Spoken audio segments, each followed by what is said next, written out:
family holidays, EasyJet, nightclubs in Greek islands. As I got older, probably a sense of a high culture that could be assumed and understood. That was always something to be aspired to.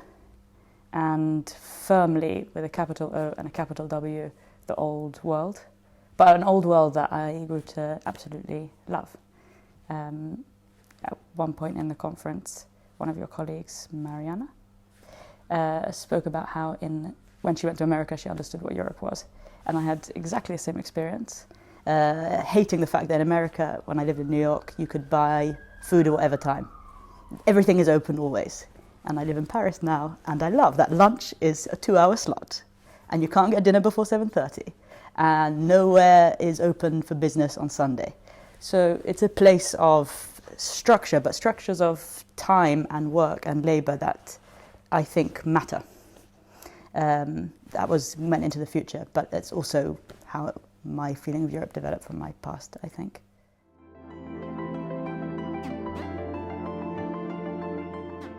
I got asked a lot in my French class when I was at school, are you English or are you European? And I thought this was a completely useless and weird question, but then came to be a very important question.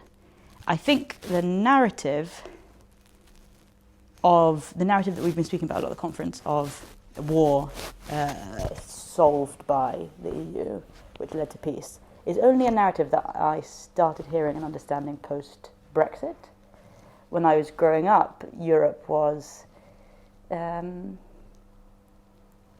think, something more like scarves and nice clothes and something that wasn't really a narrative but more of a feeling. Colour, history, names on streets, lots of what George Steiner describes in The Idea of Europe. Cafes, whatever intellectual conversation means, that. But it was perhaps not as much of a narrative, but more of, when I'm talking about this, I'm really imagining newspapers and photographs, something that's slightly more disparate, but fully with a big romantic tinge.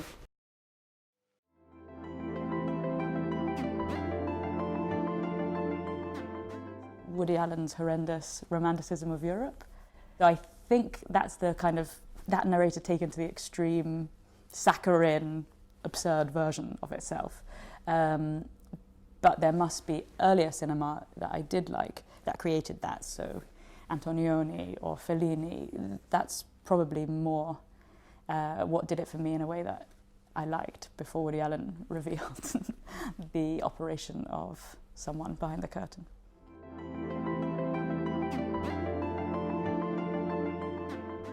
I think that story has become explained by the fact that lots of the museums that story includes, for example, museums that contain lots of artifacts from other countries which were colonized by these places and which built the streets and which used the money that they gained from empire to make the romance that I so consumed and so liked. So I think for me it was like if it's an architectural model, I'd seen just the front and then I got given the whole house as I learned and understood and developed my thinking about Europe.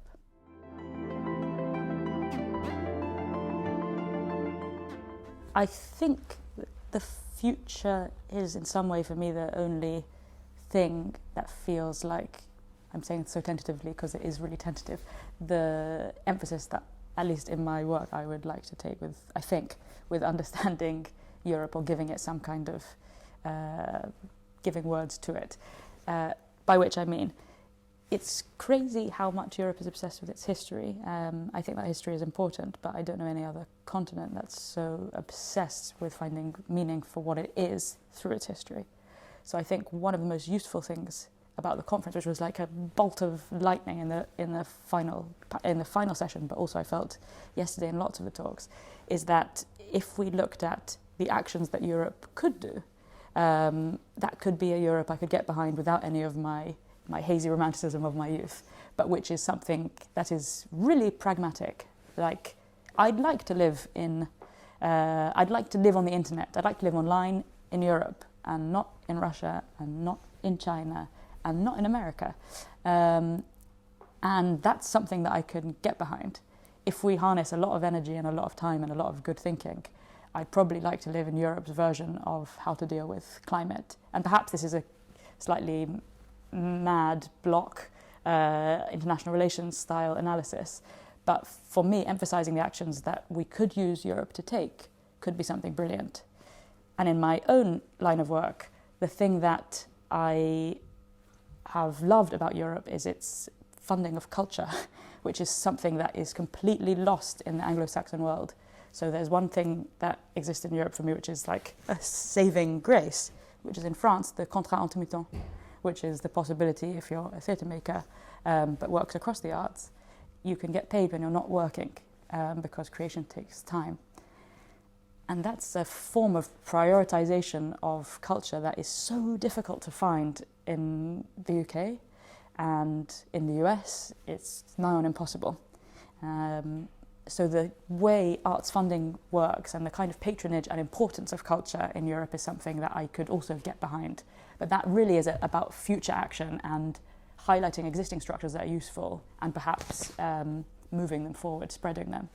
So arts policy in relation to arts and possibly what Europe can do for climate and can do for digital rights, I think those are important.